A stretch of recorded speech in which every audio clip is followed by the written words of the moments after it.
whatever we have learned earlier, we will try to just have a glance, nothing more than that, because it is already recorded and it is available. संक्षिप्त रीति से पिछले दिनों में जो हम सीखे हैं उसको थोड़के में हम देखेंगे, क्योंकि बाकी सब जो है आपको वीडियो के दौरान हम दे दिए हैं। So let us read our portion of very important objective verse, 2 Timothy chapter 2 and verse 15, and then begin our study. और आज के अध्ययन के पहले हम दूसरे तिमोथियों की पत्री 2 और उसका 15 को, ये हमारा जो मूल वाक्य है और महत्वपूर्ण वाक्य, उसको पढ़कर हम आगे बढ़ेंगे। Be diligent to present yourself approved to God, a worker who does not need to be ashamed, rightly dividing the word of truth. 2 Timothy 2 का 15, अपने आप को परमेश्वर का ग्रहण योग्य और ऐसा काम करने वाला ठहराने का प्रयत्न करो जो लज्जित होने न पाए और जो सत्य के वचन को ठीक रीति से काम में लाता है वो। We need to present ourselves as approved to God. हम अपने आप को परमेश्वर के ग्रहण योग्य ठहराना है। We need to be a worker who does not need not to be ashamed. और ऐसे कार्यकर्ता होना चाहिए जो लज्जित न होते हैं। It is possible only when we rightly divide the word of truth and then share. जब हम सत्य के वचन को ठीक रीति से उसको हम विभाग करते हैं, तभी हम ऐसे बन सकते हैं। We have topics under discussion of 4 items. चर्चा के तहत हमारे लिए 4 विषय है। God of the Bible speaks. परमेश्वर पवित्र शास्त्र का परमेश्वर बात करता है। Revelation, inspiration, illumination. प्रकाशन और प्रेरणा और रोशनी। The Bible is the word of God. Bible परमेश्वर का वचन है। And then finally sufficiency of God's word. परमेश्वर के वचन की पर्याप्तता। Is a big voluminous understanding in the scripture, but we have picked here and there and then compiled to whatever is necessary for us. ये 4 विषय जो है, ये बहुत बड़ा एक चर्चा का विषय है और बहुत सारी किताबें लिख सकते हैं और बाइबल इतना गहरा है, लेकिन हम इसको संक्षिप्त रीति से हम इसको शिक्षण पाना चाहते हैं। We have already seen that God revealed himself to the writers of the scripture. परमेश्वर ने अपने लेखकों को अपने आप को कैसे प्रकट किया है, ये बातों को हमने देखा है। It is because human beings cannot know God with their own intellect or reason or investigation. परमेश्वर का कार्य पवित्र आत्मा उन सत्यों का अनावरण या खुलासा करता है, क्योंकि मनुष्य अपनी बुद्धि, तर्क और जांच के माध्यम से उसको नहीं खोज सकता है। What is revelation? प्रकाशन क्या है? Revelation is what God revealed himself to the authors of the scriptures. Otherwise, authors of the scriptures can never know God.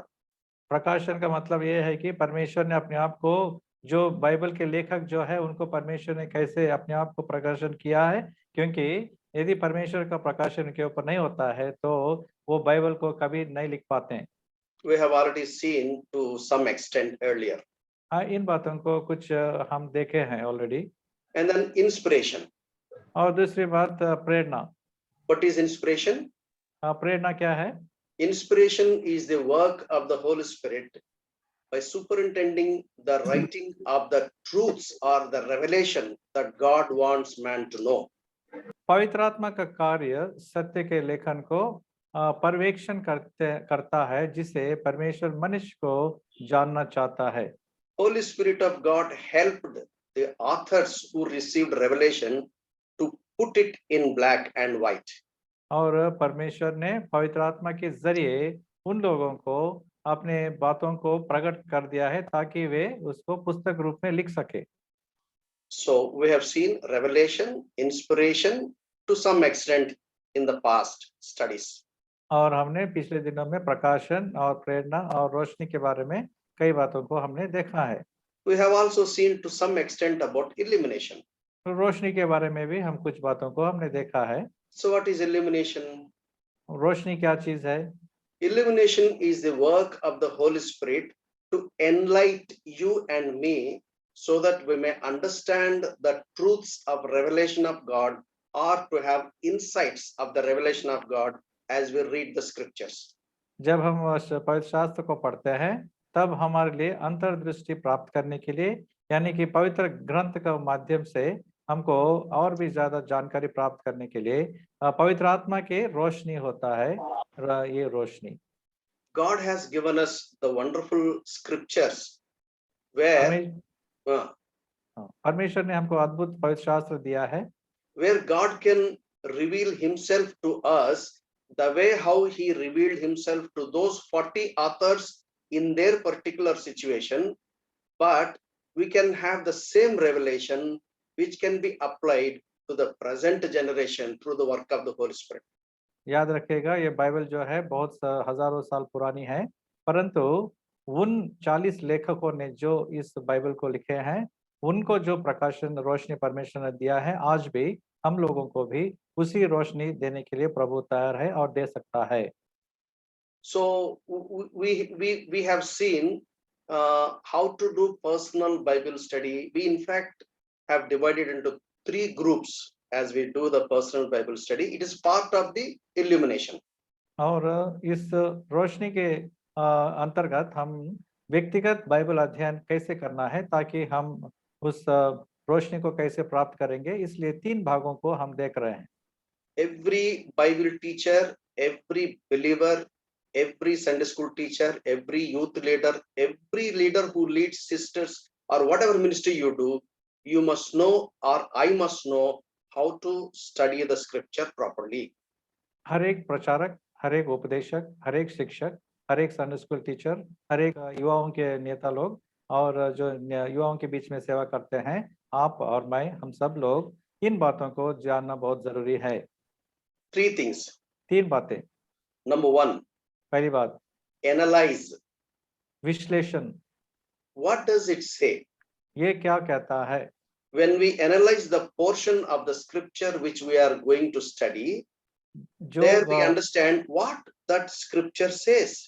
जो बाइबल के वचन को जो भाग को हम पढ़ते हैं उस समय हम उसका विश्लेषण किस तरह से कर सकते हैं बोलने से ये सवाल करना है ये क्या कहता है After analyzing, then we have to interpret. विश्लेषण के बाद हम उसका व्याख्या मतलब उसका तर्जुमा कर सकते हैं Interpretation means what? इंटरप्रिटेशन यानी कि व्याख्या क्या है What does it mean? इसका क्या मतलब है By analyzing the scriptures, we knew what does it say. पवित्र शास्त्र का विश्लेषण करने के बाद हमको मालूम हो गया कि ये क्या कहता है While interpreting, we understand what does it mean. इसका व्याख्यान करते समय हमको इसका मतलब क्या है हम जान सकते हैं After interpretation, then we need to apply. व्याख्यान के बाद हम उसका अभ्यास करना चाहिए Without interpretation, we cannot do application part. व्याख्या के बिना हम अभ्यास नहीं कर पाएंगे Many people do that mistake.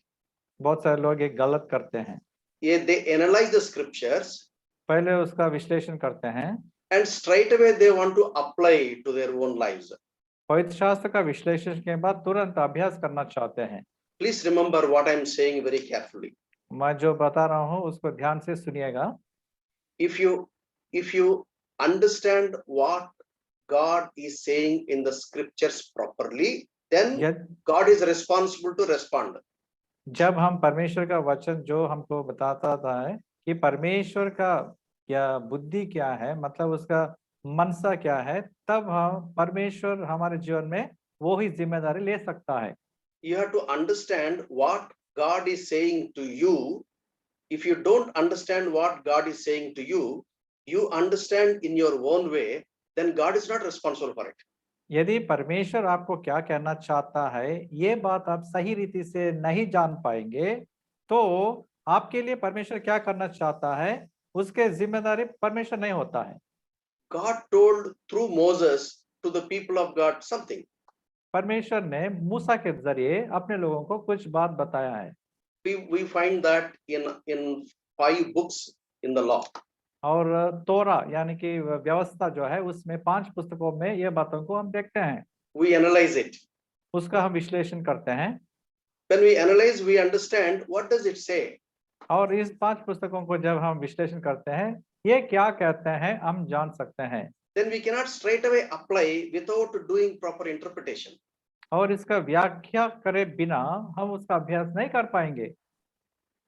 What God said through Moses to his people has certain meaning and certain truth.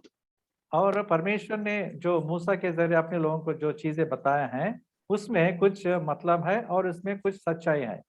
If you don't understand that truth in that context, in that situation, in that geographical position, यदि हम उस बातों को उस भूगोल में, उस परिस्थितियों में, उसका संदर्भ में यदि हम उसको सही मायने में उसको हम जान नहीं सकते हैं तो we hope before you do application part, उसका अभ्यास करने से पहले you should know how the past told truth must be interpreted in the present timings.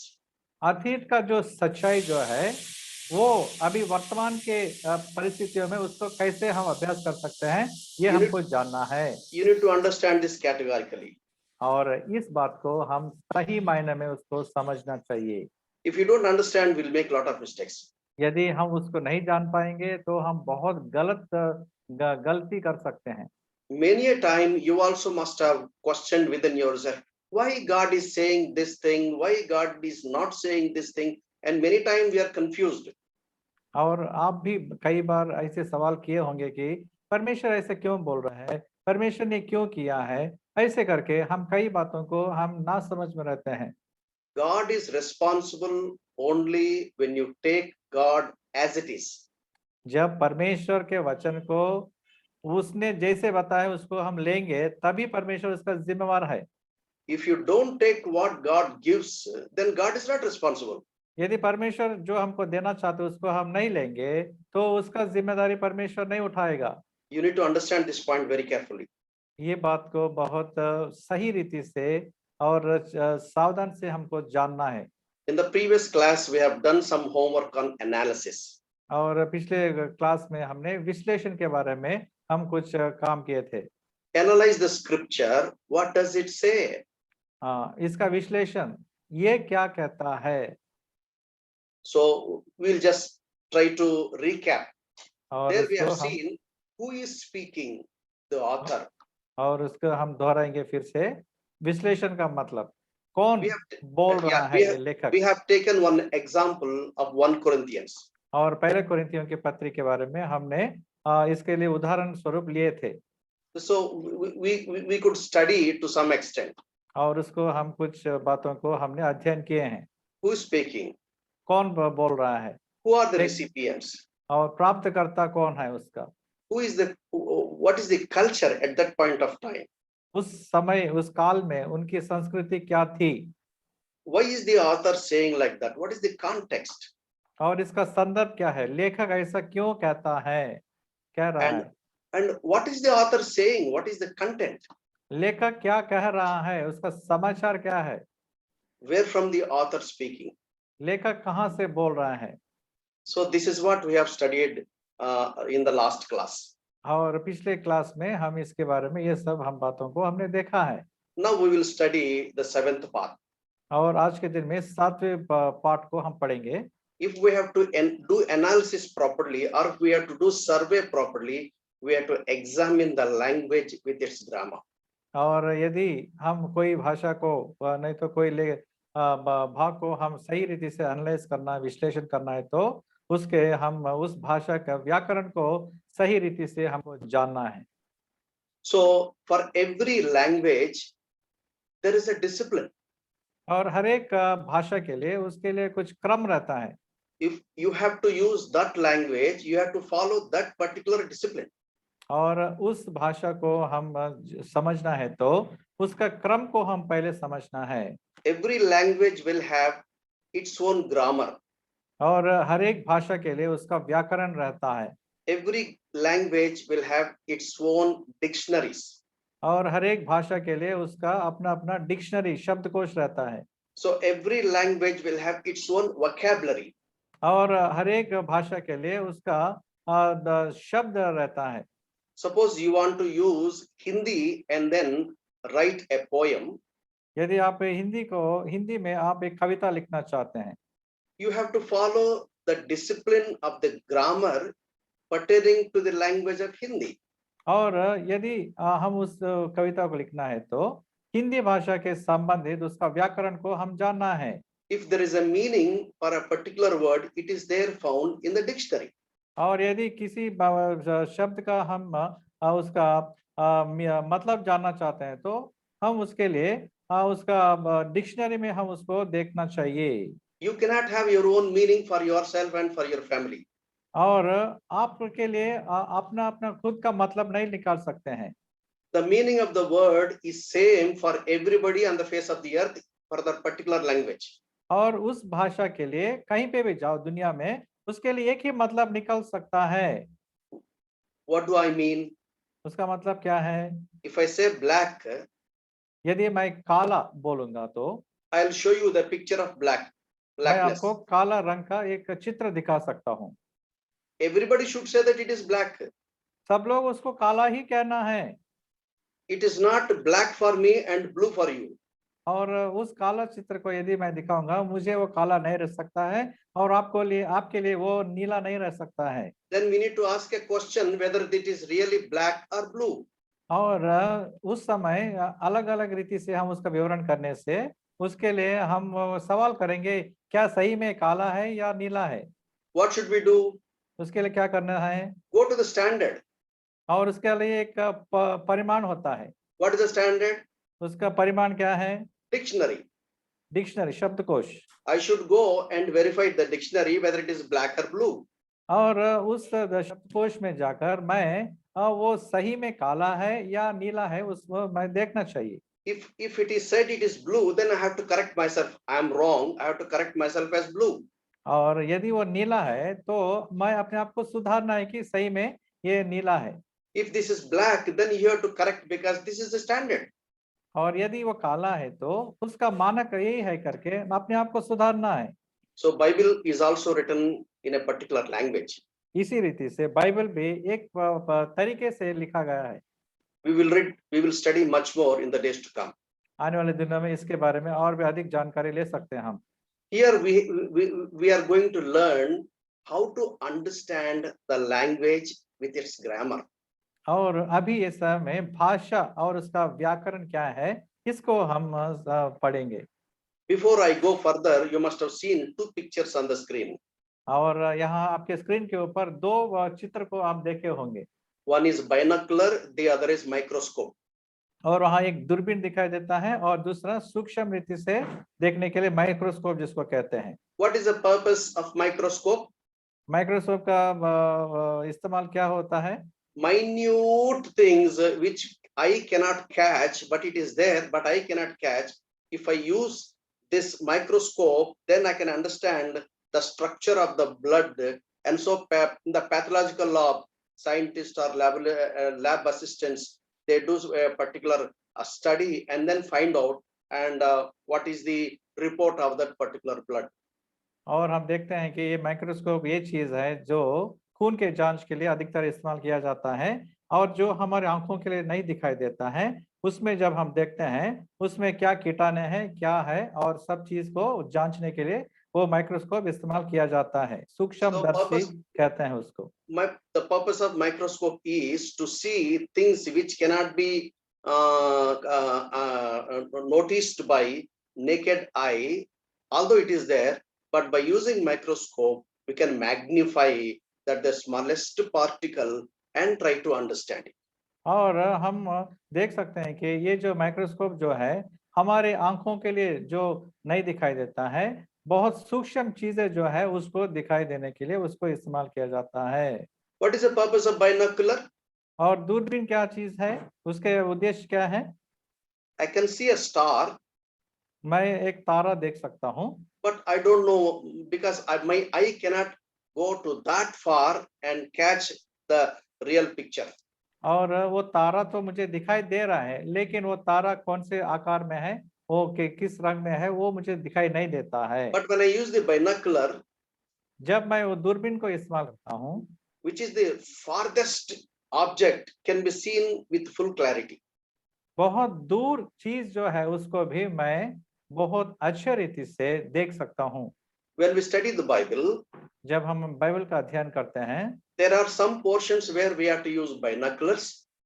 कई जगह में हमको बाइनोकुलर यानी कि दूरबीन का इस्तेमाल करनी है, Some places where we have to use microscopes.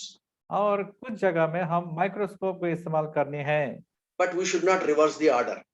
और उसका दोनों को अदला बदला नहीं कर सकते हैं।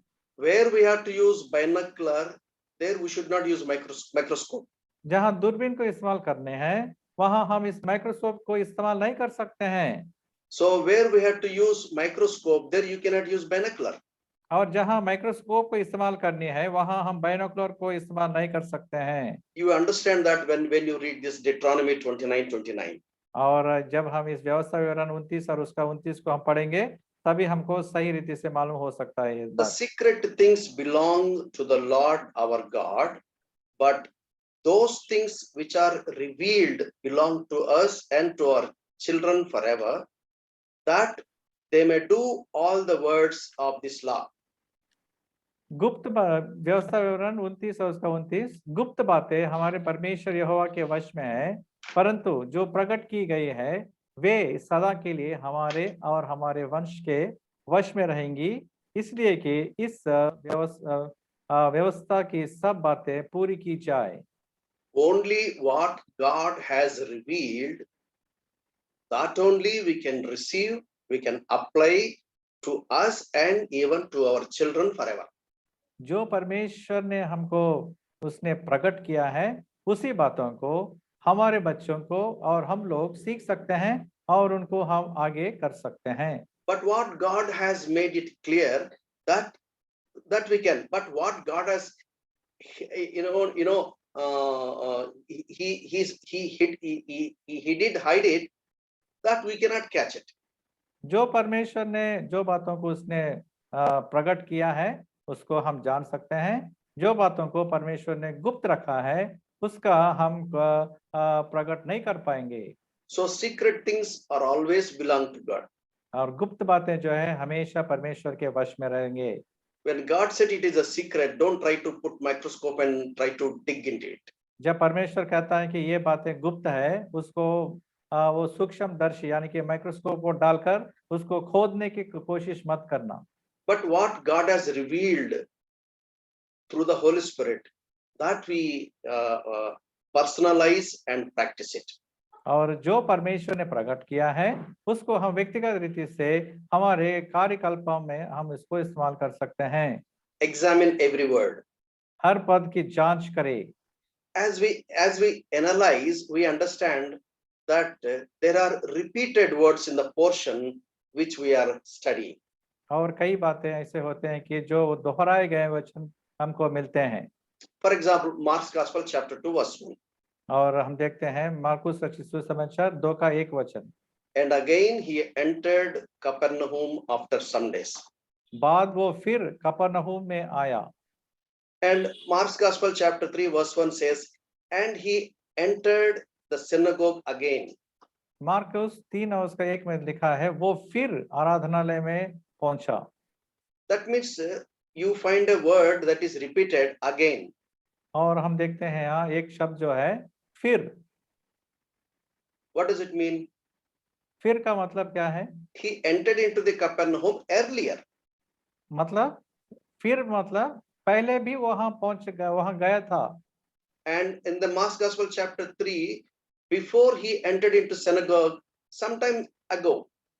मतलब मार्कुस 3 का 1 में हम देखते हैं आराधनालय में पहले भी गया था, फिर से वहां गया है। That gives us some information. उसमें हमको कुछ जानकारी मिलती है। You store it in your mind and heart. ये बात को हमारे मन में रखना है और याद रखना है। Suppose you study the book of Philippians. यदि हम फिलिपियों की पत्री को हम देखेंगे तो there you find the word rejoice again and again. यहाँ आनंदित रहो ऐसे ये बात जो है बार बार हम देखते हैं दोहराया गया है। That means what do we understand? इसका मतलब क्या है? क्या समझते हैं हम? Paul's main focus is talking about rejoicing. तो इसका मतलब है कि पौलुस का जो मुख्य बात जो है यहाँ आनंदित रहने के लिए वो कहना चाहता है। So when you are studying the scripture, जब हम ऐसे बाइबल को अध्ययन करते हैं, notice repeated words. और ऐसे दोहराए गए शब्दों को आप नोट कर दीजिएगा। So whenever you study the word of God, you should have notes and a pen, and you must write down what you are understanding. और जब हम बाइबल को का अध्ययन करना चाहते हैं तो हमारे साथ एक कलम रखना है और एक नोटबुक रखना है, ताकि जो भी बातों को हम जानना चाहते हैं उसको हम लिख सकें। If you don't have this practice of writing what you are studying, यदि जो आप पढ़ रहे हैं उसको लिखने का आदत नहीं है तो at least you begin now. आप अब से लेकर अब उसका आदत करो। I'm telling you out of experience, अनुभव पूर्वक मैं आपको कह रहा हूँ, when you write down what you are studying, जब हम जो पढ़ते हैं उसको जब हम लिखते हैं, you'll have clarity of your thinking. आपके सोच में एक विवरण होता है So write down the repeated words. और दोहराए गए शब्दों को आप लिखते जाना, It conveys a definite meaning. इसलिए क्योंकि वो उसमें कुछ सही मतलब हम निकाल सकते हैं। And then notice time words. और कुछ समय वचन को हम ध्यान देना है। Mark's Gospel chapter 1 verse 35 says, "Now in the morning, having risen a long while before a daylight." Marcus का 1 और उसका 35 में भोर को दिन निकलने से बहुत पहले वो उठकर निकला। So here the Lord Jesus Christ is going privately to some place to pray. और हम यहाँ देख रहे हैं कि यीशु मसीह जो है एकांत में प्रार्थना करने के लिए दूसरा जगह जाता है। The time word says early in the morning. और यहाँ समय का जो वचन जो शब्द जो है वो दिन निकलने से पहले, बहुत पहले ऐसे लिखा है। It talks about the importance or the priority of our lives. और हमारे जीवन की प्राथमिकताओं के बारे में यहाँ हम देखते हैं। Or the importance and priority, what should come first, what should come second, what should come third, like that. हमारे जीवन में कौन सी बातों को पहले करनी है, फिर उसके बाद क्या करना है, और ऐसे 1, 2, 3 प्राथमिकताओं के बारे में हम देखते हैं। It may be morning, it may be night, it may be later. These are time words.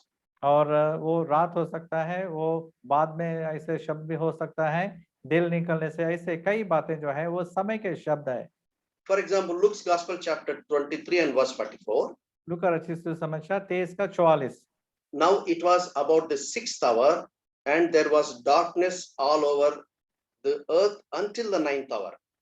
लगभग दोपहर से तीसरे पहर तक सारे देश में अंधियारा छाया रहा।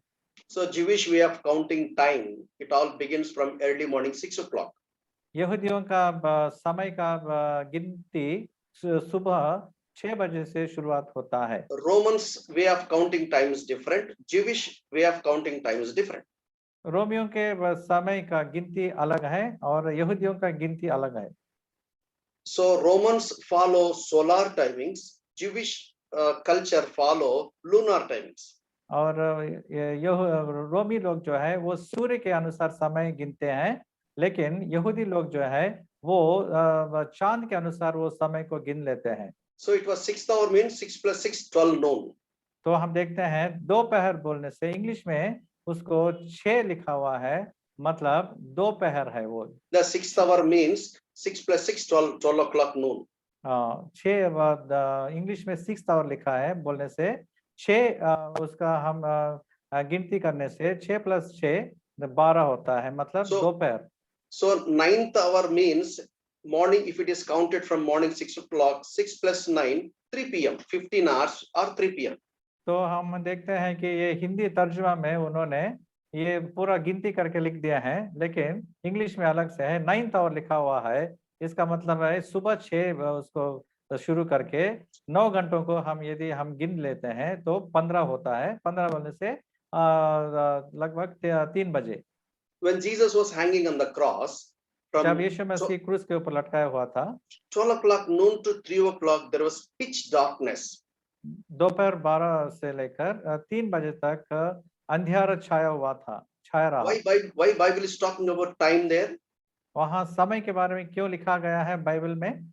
Because that was the time Jews offer their sacrifices. क्योंकि उस समय जो है वो दोपहर 12 से 3 तक वो यहूदी लोग अपने बलि को चढ़ाते हैं। So if you miss the time word, you will not be able to understand what God is trying to say in that particular context. और उस संदर्भ में उस काल के बारे में यानी कि समय का हम समझ नहीं होता है तो हम उसके बारे में उसका मतलब क्या है हम नहीं जान पाएंगे। So we have seen repeated words. और हम दोहराए हुए वचनों को देखते हैं। We have seen time words. समय वचन भी हम देख रहे हैं, शब्द। We have to also notice place words. और स्थान यानी कि जगह के बारे में भी हम देखते हैं। Matthew's Gospel chapter 4 verse 1. Then मत्ती Jesus was led up by the Spirit into the wilderness. मत्ती 4 और उसका 1 में हम देखते हैं कि तब आत्मा यीशु को जंगल में ले गया ताकि इब्लिस से उसकी परीक्षा हो। That we know that Jesus was tempted. यहाँ हम देखते हैं कि परमेश्वर यीशु की परीक्षा हुई। The place is important. यहाँ स्थान के बहुत महत्वपूर्ण है। Where was he tempted? कहाँ उसकी परीक्षा हुई? He was not tempted in the synagogue. वो कोई एक आराधनालय में उसका परीक्षा नहीं हुई। He was not tempted in the house. नहीं तो कोई घर में उसकी परीक्षा नहीं हुई। He was not tempted in the marketplace. नहीं तो कोई बाजार हाट में उसकी परीक्षा नहीं हुई। Bible says he was tempted in the wilderness. वो जंगल में उसकी परीक्षा हुई ऐसे हम यहाँ देख रहे हैं। There was nobody to see what was happening. वहाँ यीशु में इसके साथ क्या हो रहा है देखने वाले कोई नहीं थे। That's how devil tempts.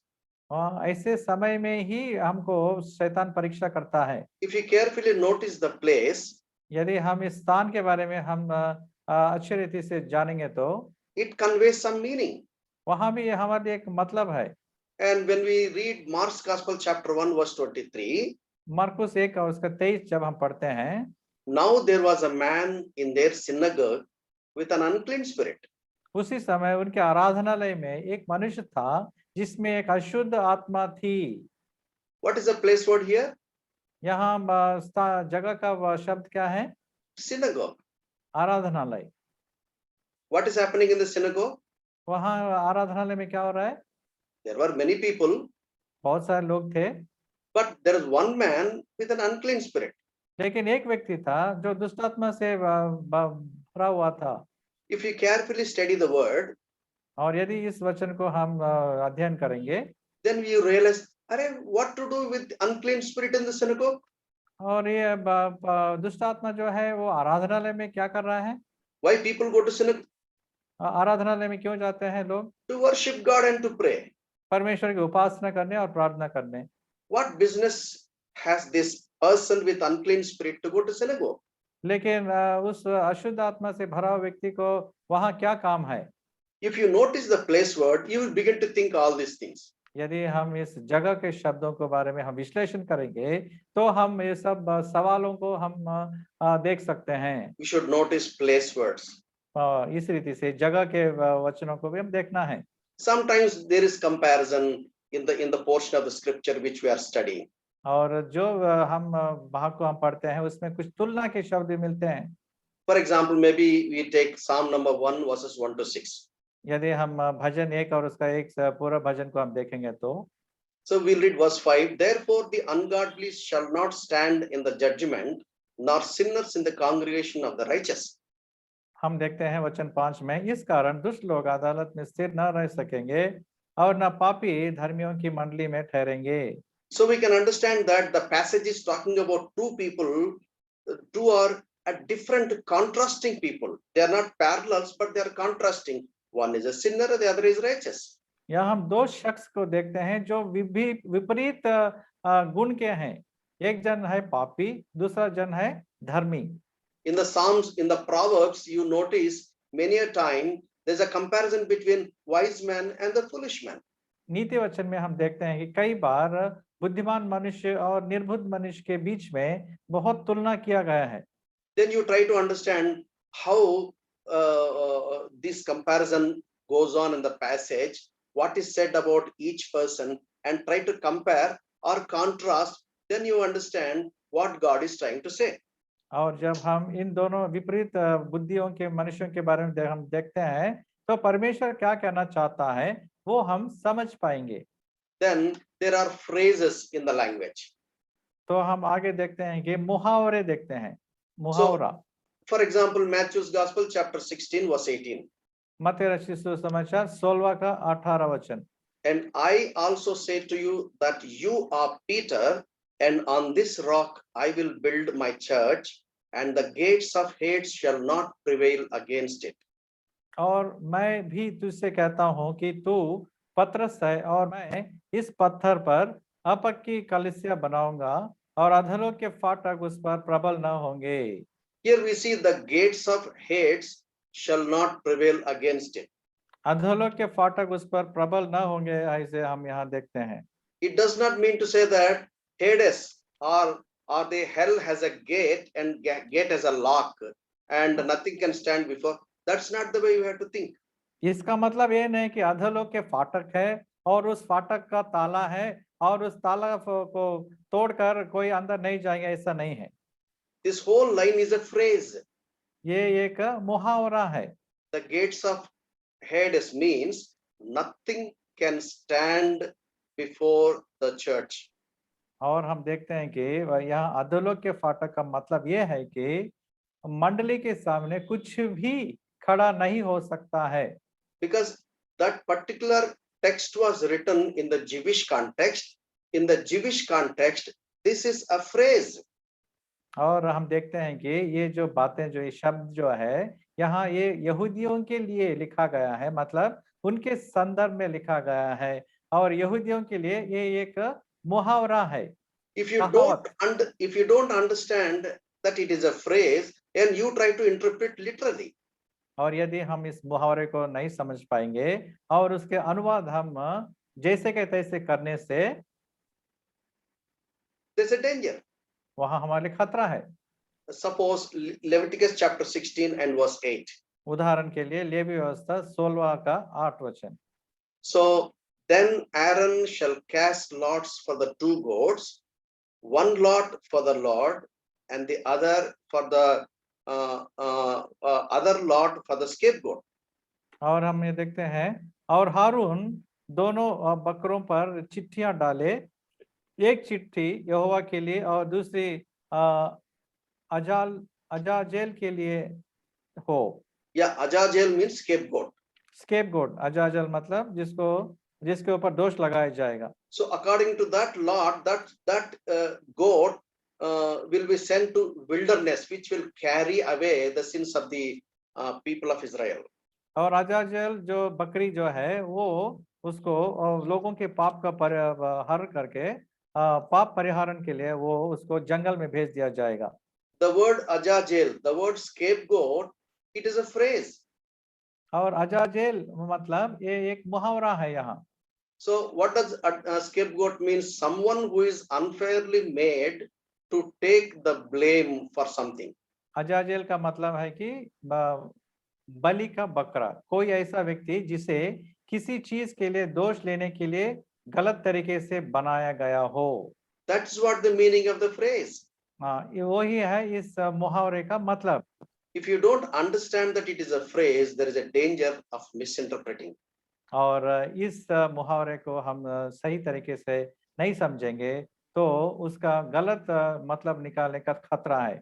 So for example, Matthew's Gospel chapter 12 and verse 25. मत्ती रचित सुसमाचार 12 उसका 25 उदाहरण के लिए। Every kingdom divided against itself is brought to desolation, and every city or house divided against itself will not stand. जिस किसी राज्य में फूट होती है वो उजाड़ जाता है और कोई नगर या घराना जिसमें फूट होती है बना न रहेगा। It's a phrase. ये मुहावरा है। What does it mean?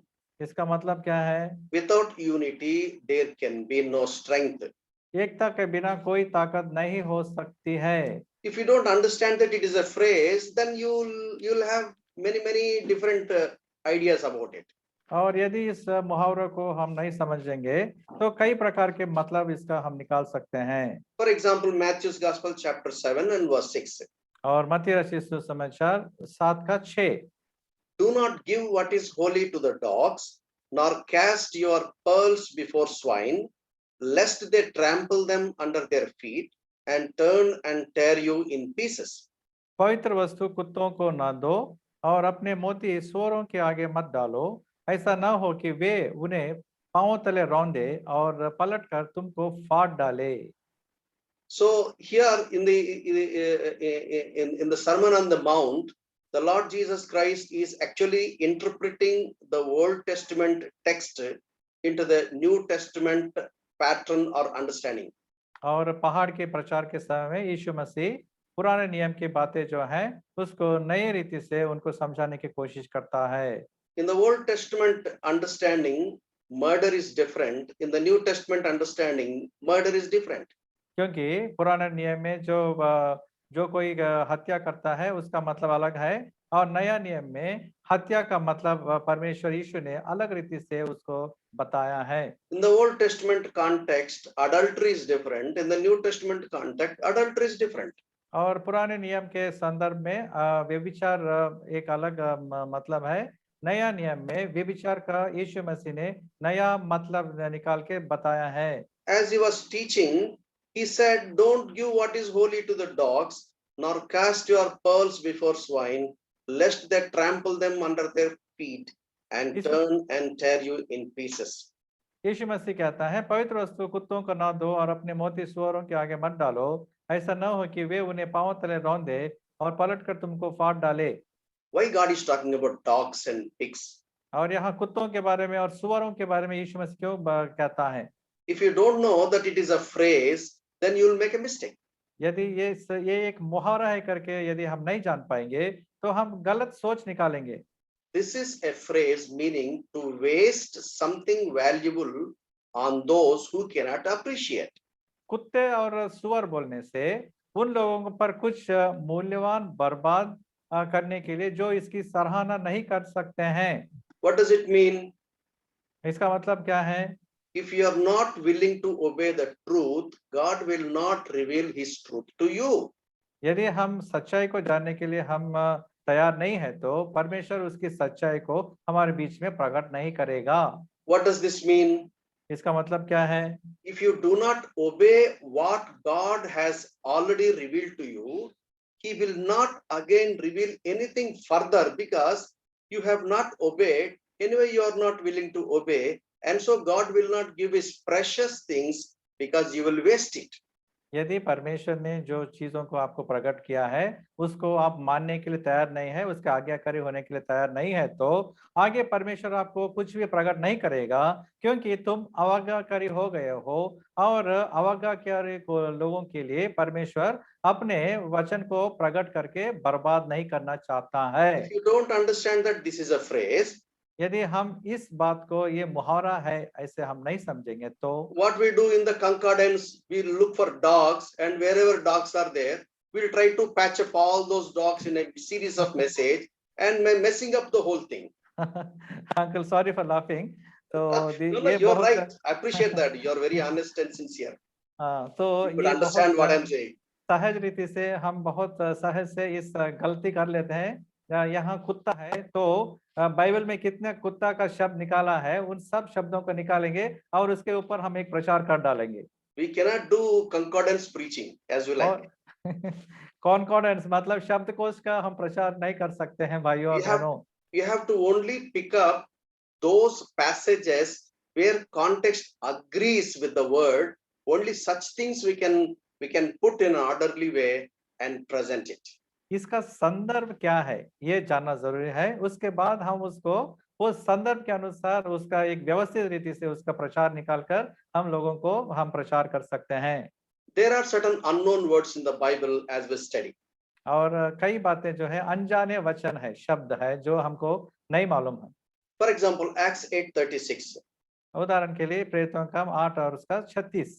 And the eunuch said, "See, here is water. What hinders me from being baptized?"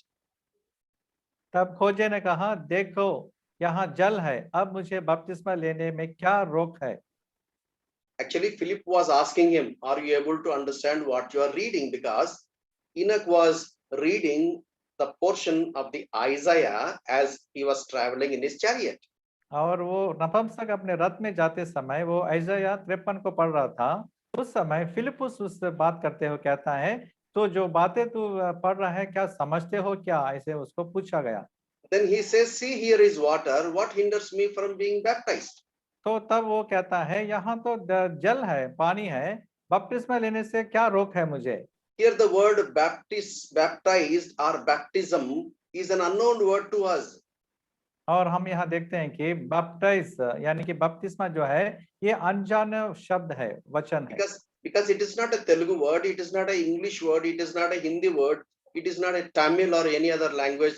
It is a word straight away brought from Greek as it is in transliteration form. और transliteration तरीके से ये बपटिज्म जो शब्द जो है सीधा हमारे लिए लाया गया है, क्योंकि हमारे भाषाओं में मतलब तेलुगु में, हिंदी में, नहीं तो और कोई छत्तीसगढ़ी में, नहीं तो और कोई भोजपुरी में ये वो शब्द हम नहीं देख सकते हैं। So what we have to do, we have to go to the dictionary and then find out what baptism means. इसलिए हमको शब्दकोश में जाना पड़ता है और वहाँ बपटिज्म का मतलब ढूंढना पड़ेगा। Because this is not the word which we are using in our daily usage. और क्योंकि हम हमारे अनुदिन भाषा में इसको हम इस्तेमाल नहीं करते हैं। But in the Greek language, baptism means dipping into, dipped into. और हम देखते हैं कि बपटिस्म बोलने से इसका मतलब है कि डुबाना। So likewise, we will find few unknown words. ऐसे ही कई प्रकार के अनजाने शब्द हमको दिखाई देंगे। Notice those words and then go to the dictionary, take its meaning and try to understand what the scripture is saying. और ऐसे अनजाने शब्दों के लिए बाइबल का शब्दकोश जो होता है उसको हम लेना है और उसका मतलब ढूंढकर उसके बाद हम उसको पढ़ना है। So to an answer to that, Acts 8:37, Philip says, if you believe with all your heart, you may. And he answered and said, I believe that Jesus Christ is the Son of God. और उस खोजे के सवाल के जवाब में फिलिपुस कहता है उसको, फिलिपुस ने कहा प्रेरितों का 8 उसका 37 में, यदि तू सारे मन से विश्वास करता है तो ले सकता है। उसने उत्तर दिया, मैं विश्वास करता हूँ कि यीशु मसीह परमेश्वर का पुत्र है। Son of God is an unknown word to us. परमेश्वर का पुत्र ये शब्द जो है हमारे लिए अनजाने शब्द है। We cannot take this word literally. और इस वचन को हम उसको वास्तविक रीति से हम उसको नहीं ले सकते हैं। Our friends in India, particularly from Islam, when we say Son of God, then Son has a wife and God through his wife begotten Son of God. That's what they say. और हम देखते हैं कि हमारे मुस्लिम भाई लोग जो है हमारे देश में, और ये परमेश्वर का पुत्र कहने से पुत्र जो है वो कैसे जन्म हुआ, मतलब परमेश्वर के लिए एक पत्नी है और वो पत्नी के साथ लैंगिक संग के बाद उसका पुत्र जन्म हुआ है, ऐसे वो कहते हैं। That is absurd, that is wrong, that is not correct. वो बिल्कुल गलत है और वो बिल्कुल सही नहीं है। Because Son of God is a word is not known to us. क्योंकि परमेश्वर का पुत्र ये शब्द जो है ये हम नहीं जानते हैं उसको। Because this is written in a Jewish culture. क्योंकि ये यहूदियों का संदर्भ है, उनके संस्कृति में लिखा हुआ है। But Jews knows it. लेकिन यहूदी लोग उसको जानते हैं। When Jesus said, I am the Son of God, they immediately picked the stone to stone him, saying that you are blaspheming. और जब यीशु मसीह ने कहा मैं परमेश्वर का पुत्र हूं, तो वे लोग तुरंत यीशु को पथराव करने के लिए पत्थर उठाए थे। Son of God means God. परमेश्वर का पुत्र बोलने से परमेश्वर। It is not of genetical root, it is of relational root, technically saying. ये शारीरिक संबंध से हुआ पुत्र नहीं है, ये सिर्फ आध्यात्मिक रीति से, sorry uncle, what did you say, what is other word after genetical? It is a relational. रिश्तों का संबंध है ये। That means God and Son, there is the relationship between these two. परमेश्वर और पुत्र इन दोनों के बीच में एक रिश्ता है, संबंध। Why God said that he is father? क्यों परमेश्वर ने कहा कि मैं पिता हूँ? I can understand my father. क्योंकि मैं अपने पिता को समझ सकता हूँ। Bible says, can a mother forget her child? Even if she forgets, but I will not forget you. That's what the Bible says. I am your mother. परमेश्वर का वचन में लिखा हुआ है कि यदि माता अपने पुत्र को भूले तो भूले, मैं तुम्हें कभी नहीं भूलूंगा। इसका मतलब है कि माता भूलने से भी परमेश्वर हमें भूलता नहीं है। Why God said like that? क्यों परमेश्वर ने ऐसे कहा? Does it mean to say that God is father? इसका मतलब क्या परमेश्वर वो पिता है? Does it mean to say that he is mother? क्या वो माता है? Does it mean to say that he is husband? इसका मतलब है क्या वो एक पति है क्या? By saying so, we can understand, we can think who God is. ऐसे कहने से परमेश्वर कौन है ये हम समझ सकते हैं। When we see father loving the son, जब हम देखते हैं कि पिता पुत्र से प्रेम रखता है, we can understand the triune God, there is love among themselves. और हम देखते हैं कि त्रिएक परमेश्वर के बीच में प्रेम अनुबंधन देखते हैं। Son of God means God. परमेश्वर का पुत्र कहने से परमेश्वर। We do in the mathematical calculations when we solve formulae. So we keep step by step. Suddenly x is equal to 0, and then what we do, wherever x is there, we replace with 0. और हम जब हम गणित करते हैं और उसका formula निकालने के समय में x इक्वल्स टू 0 बोलने से जहां भी x लिखा हुआ है वहां हम 0 लिखेंगे। So wherever you find son of God, you say God. जहां भी परमेश्वर का पुत्र लिखा गया है वहां हमको परमेश्वर लिखना चाहिए। That's what the Bible dictionary says. ये बाइबल शब्दकोश कहता है। If you don't know, you make a mistake. यदि हम इस बात को नहीं जान पाएंगे तो हम गलत तरीके से हमारा सोच हो सकता है। There are nouns in the Bible. हम देखते हैं कि संज्ञा है वचन में। For example, John's Gospel chapter 1 and verse 1. यूहन्ना रचित सुसमाचार 1:1। We must have read this verse a number of times. कई बार हम इसको हम पढ़ चुके होंगे। In the beginning was the Word, and the Word was with God, and the Word was God. आदि में वचन था और वचन परमेश्वर के साथ था और वचन परमेश्वर था।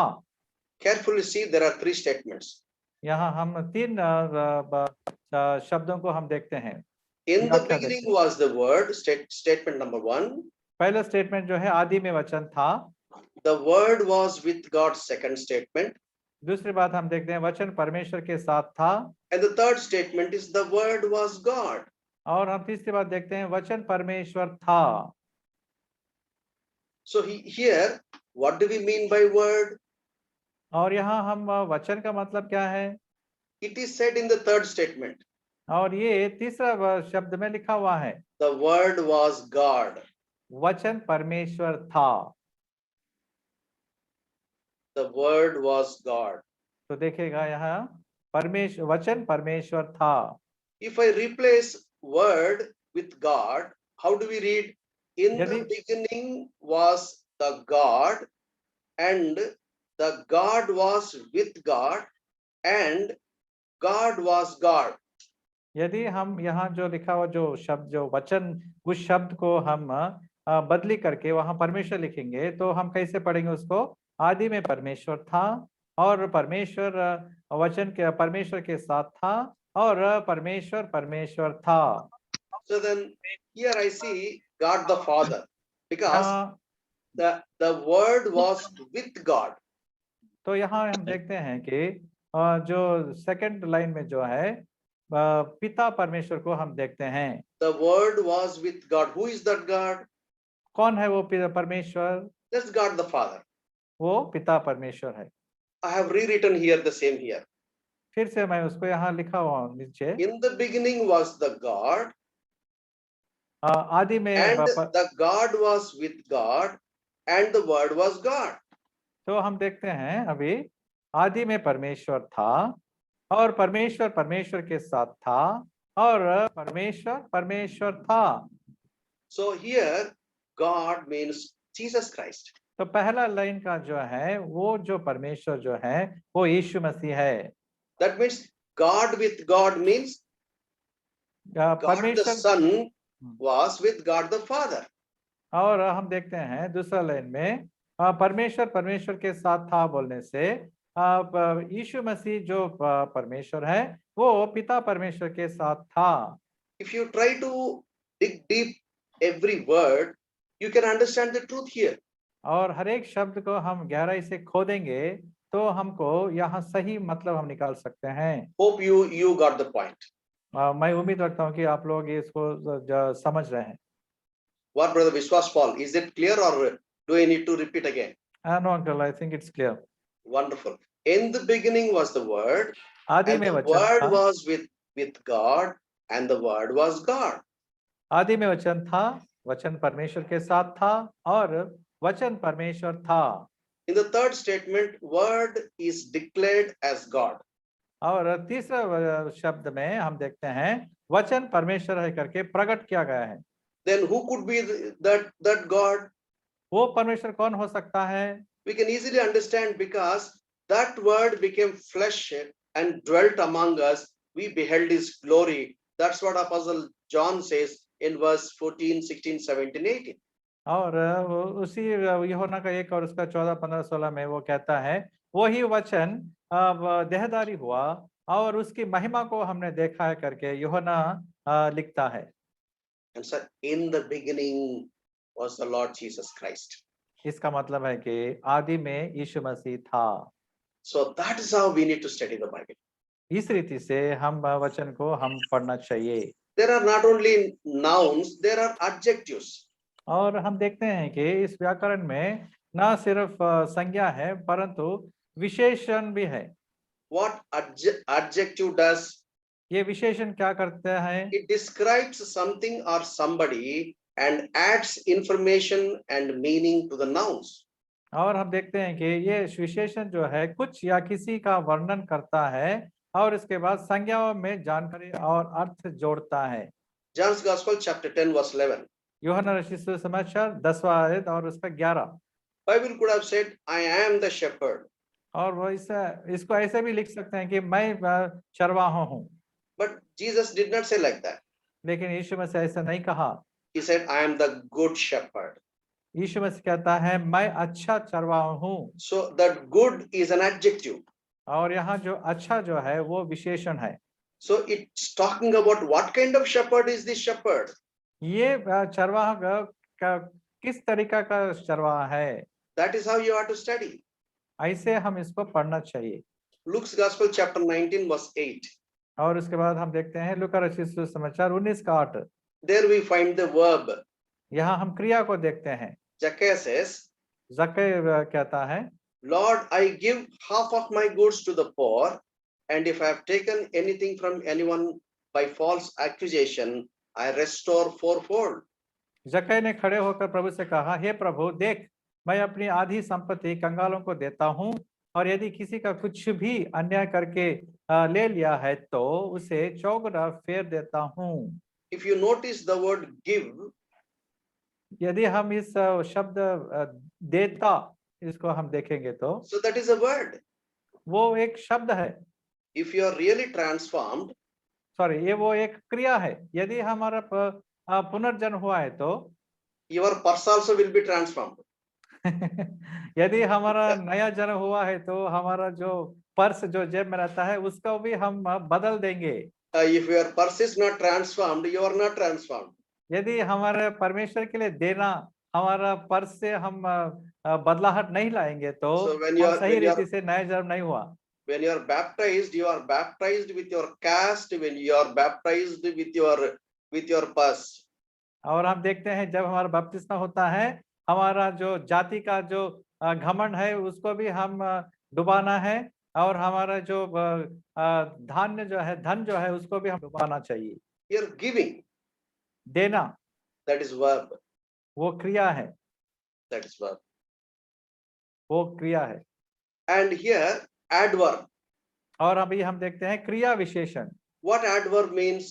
क्रिया विशेषण का मतलब क्या है? It describes a verb or an adjective or a phrase or clause, adds information and meaning to the verb. एक क्रिया विशेषण वाक्यांश या खंड का वर्णन करता है और उस क्रिया में जानकारी और अर्थ जोड़ता है. Luke's Gospel 22 and verse 62 says, Peter went out and wept bitterly. लूका रचित सुसमाचार 22 और उसका 62 में हम देखते हैं और वो यानी कि पतरस बाहर जाकर निकलकर फूट कर रोने लगा. It could have said, so Peter went out and wept. That could have been done. वहां ऐसे भी लिख सकते हैं कि पतरस बाहर निकलकर रोने लगा. But here, why it is said wept bitterly? क्यों यहाँ फूट फूट कर लिखा हुआ है, then I can understand that that is a real repentance. इसका मतलब है कि वो सही रीति से मन फिराव हुआ है। So repentance brings godly sorrow. और हम देखते हैं कि मन फिराव जो है हम दिव्य दुख लाता है। If you don't have godly sorrow, there is no repentance. Divya दुख हमारे अंदर नहीं है तो इसका मतलब हमारा मन फिराव नहीं हुआ है। So weeping bitterly means this adverb. It is describing the verb weeping. और फुट फुट कर रोना मतलब ये रोना जो क्रिया जो है ये इसका विशेषण करता है। ये That is how we need to foot-foot कर। analyze. इस रीति से हम सबको बातों को हम विश्लेषण करना है। You have to analyze the gender. और उसके बाद लिंग के बारे में भी हम विश्लेषण करनी है। John's Gospel chapter 16 verses 8 to 9, when he has come, he will convict the world of sin and of righteousness and of judgment. यूहन्ना रचित सुसमाचार 16 अध्याय 8 से लेकर 9 वचन। और वो आकर संसार को पाप और धार्मिकता और न्याय के विषय में निरुत्तर करेगा। Here, what it is written in Hindi, if you can carefully read the verses before 8 and 9, we understand that the context is talking about Holy Spirit. और यहाँ हम यूहन्ना रचित सुसमाचार 16 में 6 या और 7 हम पढ़ेंगे तो यहाँ संदर्भ जो है वो संदर्भ पवित्र आत्मा का है बारे में है। So Holy Spirit is referred as he, not it. और पवित्र आत्मा के बारे में वो लिखा है मतलब वो सब पुल्लिंग में लिखा गया है। It is a male gender, not female gender. Pulling है ऐसे हम यहाँ देख सकते हैं। So wherever we find Holy Spirit, we should always pronounce as male gender, not neuter gender or female gender. और जब पवित्र आत्मा का शब्द कहीं पे भी हम देखते हैं तो वहाँ हम लोग उसको सिर्फ और सिर्फ पुल्लिंग में कहना है, संबोधित करना है, ना कि हम उसको स्त्रीलिंग में नहीं तो और कोई लिंग में उसको हम नहीं कह सकते हैं। We know in the English grammar we have masculine gender and feminine gender and common gender, but we don't have neuter gender. और हम देखते हैं कि स्त्रीलिंग और पुल्लिंग और इंग्लिश में कॉमन जेंडर हम देखते हैं, लिंग, न्यूटर जेंडर नहीं है। But whereas in the Greek you have masculine gender, feminine gender, common gender and neuter gender. तो हम देखते हैं ग्रीक भाषा में पुल्लिंग है, स्त्रीलिंग है और कॉमन लिंग है और सामान्य लिंग है और न्यूटर लिंग भी है। So common gender means parent, it could be mother or father, teacher, it could be male teacher or female teacher. यहाँ हम देखते हैं पालक नहीं तो शिक्षक का मतलब वो सामान्य लिंग है, वो सबके लिए इस्तेमाल होता है। So neuter is used for lifeless things. तो हम देखते हैं इसका न्यूटर बोलने से जो निर्जीव है उसके लिए लिखा गया है। So when we read Bible, we should notice the gender fact. और लिंग के बारे में भी हमको विश्लेषण करनी है। So whenever we talk about Holy Spirit, we say he, that means male gender, but not female gender or neuter gender. तो हम देखते हैं जब पवित्र आत्मा का बात होता है तो उसको हम हमेशा पुल्लिंग में उसको संबोधित करना है और स्त्रीलिंग नहीं तो निर्जीव में हम उसको बात नहीं करना है। And then singular or plural. और हम देखते हैं एक वचन और बहुवचन। It makes a lot of difference. बहुत अंतर आता है बातों में। For example, Galatians chapter 3 verse 16, now to Abraham and his seed were the promises made. He does not say and to seeds as of many, but as of one, and to your seed who is Christ. Galati 6:3 उसका 16 में अतः प्रतिज्ञाएं Abraham को और उसके वंश को दी गई, वो ये नहीं कहता कि वंश को जैसे बहुतों के विषय कहा, पर जैसे एक के विषय में कि तेरे वंश को, और वो मसीह है। To cut the long story short, और विस्तार कहानी को छोटा करने के लिए God blessed Abraham saying that through you I will bring generations, a big nation like stars in heaven and sand on the sea. और परमेश्वर ने अब्राहम को वायदा दिया और कहा तेरे द्वारा आकाश के तारे और समुद्र के रेत के किनके के तरह मैं तुम्हारे संतान को मैं बढ़ाऊंगा। Not through your seeds, but through your seed, singular. मतलब वहाँ बहुलिंग इस्तेमाल नहीं किया गया है, परंतु एक वचन में बताया गया है। Through seed means the seed of Jesus Christ. बहुवचन एक वचन बोलने से यीशु मसीह के द्वारा। So if you can carefully study, you understand the truth. वंश और वंशों के द्वारा, ऐसे इस बात को हम पढ़ना चाहिए।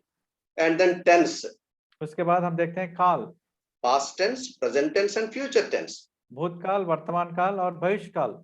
So 1 Corinthians chapter 11 verse 26, we have both. We have three: past tense, present tense, and future tense. पहला कोरिन्थियों 11 उसका 26 में हम अब 3 काल के बारे में हम देखते हैं। For as often as you eat this bread and drink this cup, this is present tense.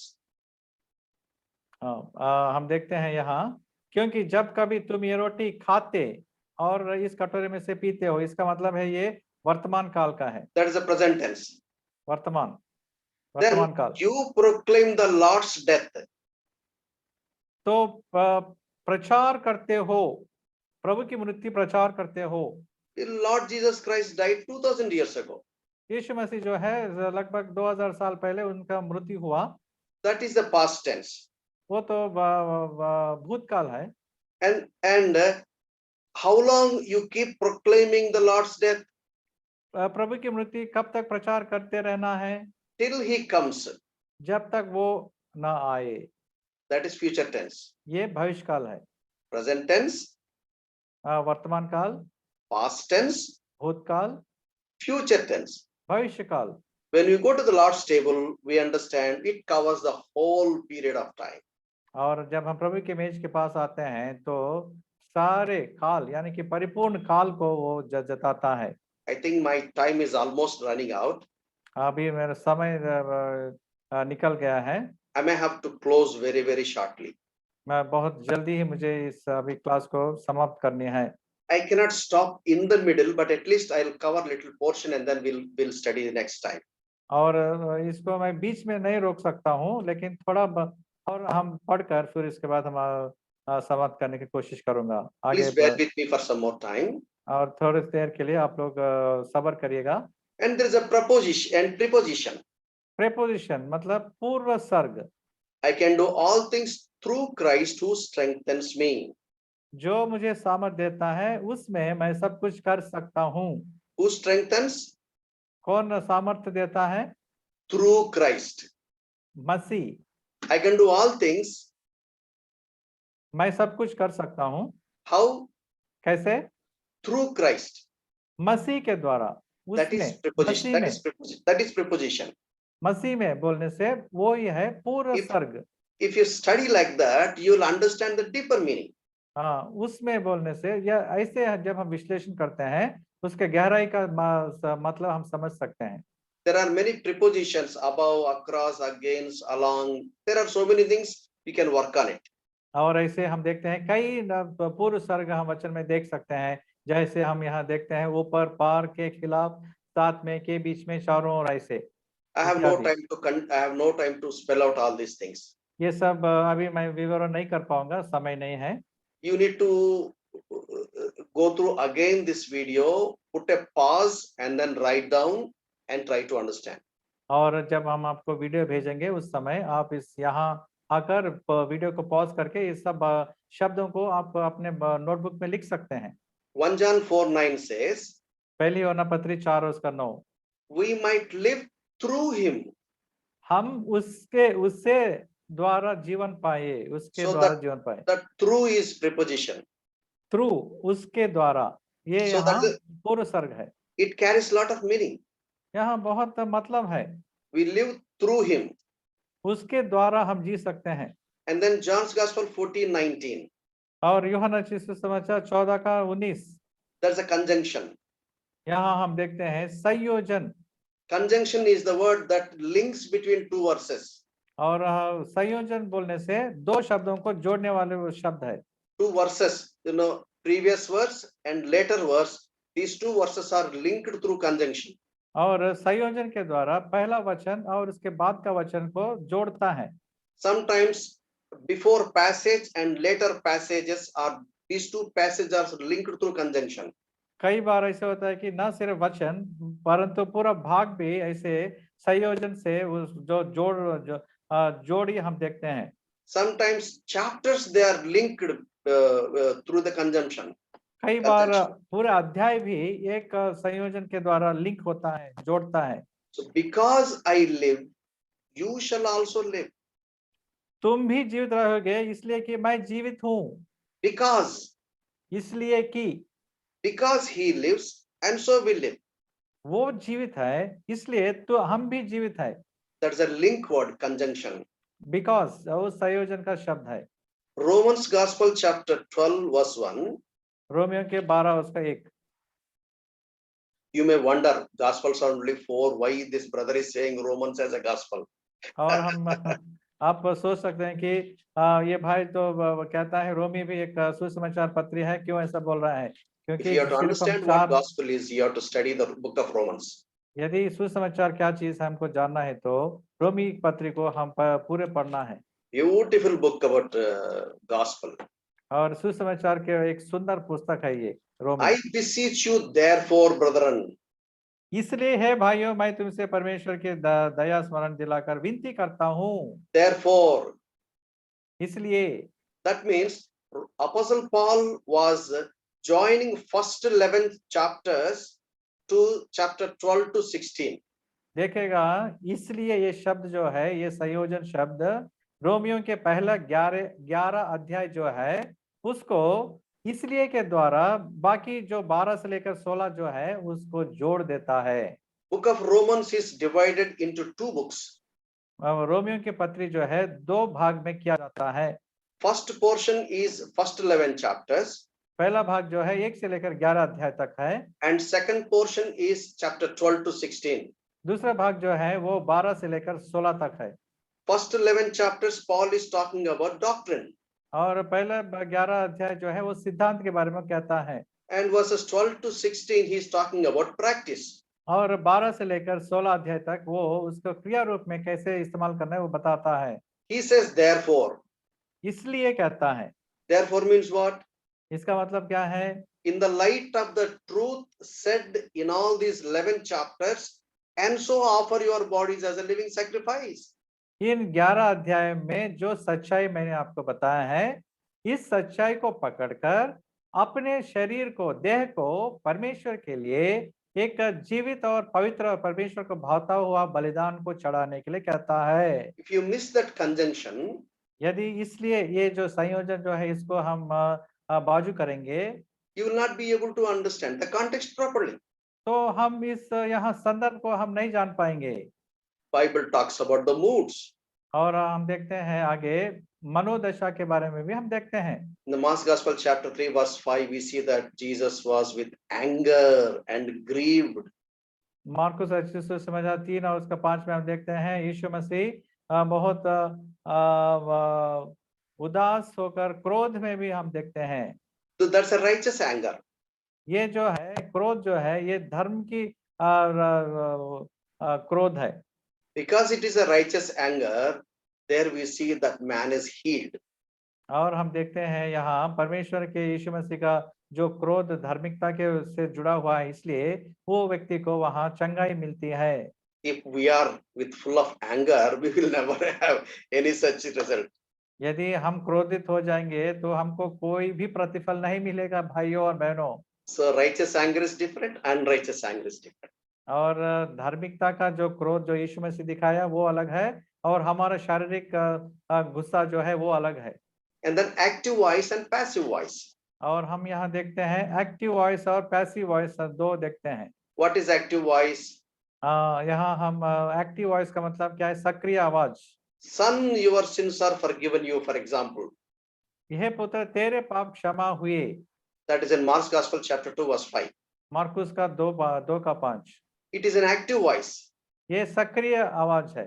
It is when the subject of the sentence does the action of the word.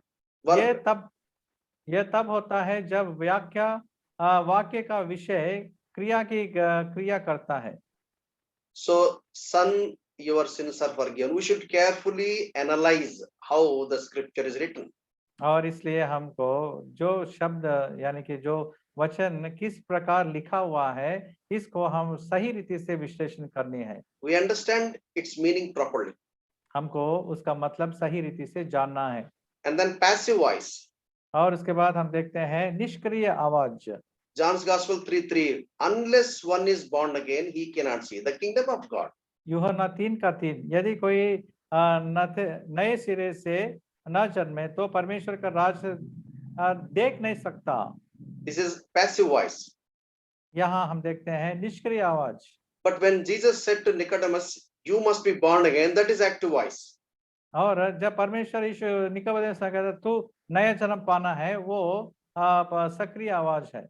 So try to understand difference between active voice and passive voice. सक्रिय आवाज और निष्क्रिय आवाज के अंतर जानिएगा। You will understand, you will be able to analyze, know the truth deeperly. और जब हम इसका विश्लेषण करते हैं तो हम उसका गहराई का सच्चाई जो है हम जान पाएंगे। Ephesians 5:18, be filled with the Spirit. पर आत्मा से परिपूर्ण होते जाओ, इफिसियों की पत्री 5:18। That is also passive voice. यहाँ भी हम देखते हैं वो निष्क्रिय आवाज है। And there are different literary genre. और हम देखते हैं साहित्य रूप के जॉनर हम देखते हैं। Normally we categorize as 5 categories, but I have expanded it to 7.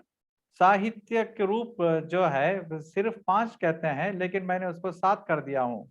History, law in a narrative form, इतिहास, कानून, कथा शैली, poetic form, काव्य शैली, wisdom form or genre, बुद्धि शैली and prophetic genre, और भविष्यवाणी की शैली, discourse or gospel genre, प्रवचन सुसमाचार शैली, epistles genre, and apocalyptic genre. पत्र शैली, प्रकाशित वाक्य शैली। How the text is written, ये सब ये साहित्य कैसे लिखा हुआ है, we need to analyze, इसको हम विश्लेषण करना है। because every genre has its own way of interpreting things. क्योंकि हर एक साहित्यिक रूप यानी कि इसका लिटरेरी जॉनर जो है वो एक प्रकार से लिखा हुआ है। How we interpret narrative genre cannot be interpreted poetic genre. इतिहास के रूप में जो लिखी हुई पुस्तकें जो है उसको हम काव्य शैली के रूप में उसको हम नहीं ले सकते हैं। The prophetic genre cannot be interpreted the way how epistles genre do. भविष्यवाणी की शैली के रूप में जो लिखित पुस्तकों को हम उसका मतलब पत्र शैली के रूप में हम नहीं ले सकते हैं। We will see much more in the days to come. आने वाले दिनों में इनके बारे में और भी हम विस्तार रूप से हम देख सकते हैं।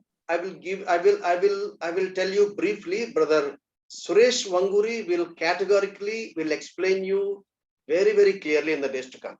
आने वाले दिनों में भाई सुरेश वंगुरी जो उसका भी क्लास रहेगा, वो आपके लिए इन सब बातों के ऊपर सही रीति से विस्तार रीति से आपको वो बताएंगे।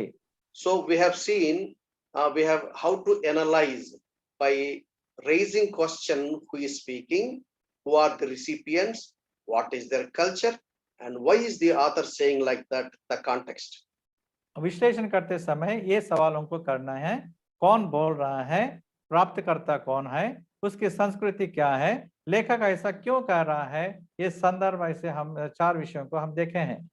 We have also seen what is the author saying, the content, where from the author is speaking, and examine the language with its grammar.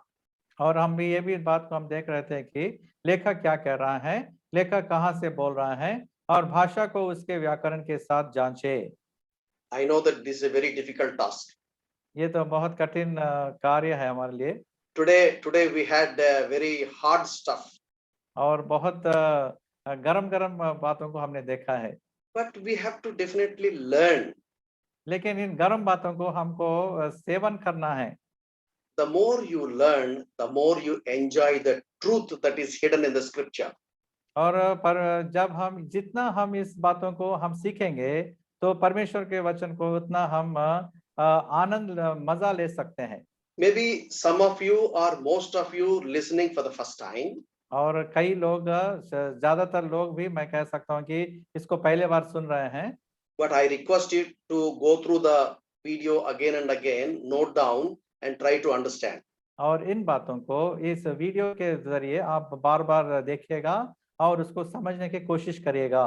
If you have any questions, write down somewhere in the corner of your notes, and sometime in future we are going to handle it. और आपको कोई भी कठिन बातें हैं नहीं तो कोई सवाल रहने से आप उसको आपके बुक में लिख के रखिएगा ताकि आने वाले दिनों में समय मिलने से हम उसके सवाल जवाब कर सकते हैं। Let us thank and praise God for what God spoke to us now. और परमेश्वर ने जो बातों को हमारे बीच में लिखा है उसके लिए हम परमेश्वर का धन्यवाद करेंगे, Let us pray. प्रार्थना करेंगे।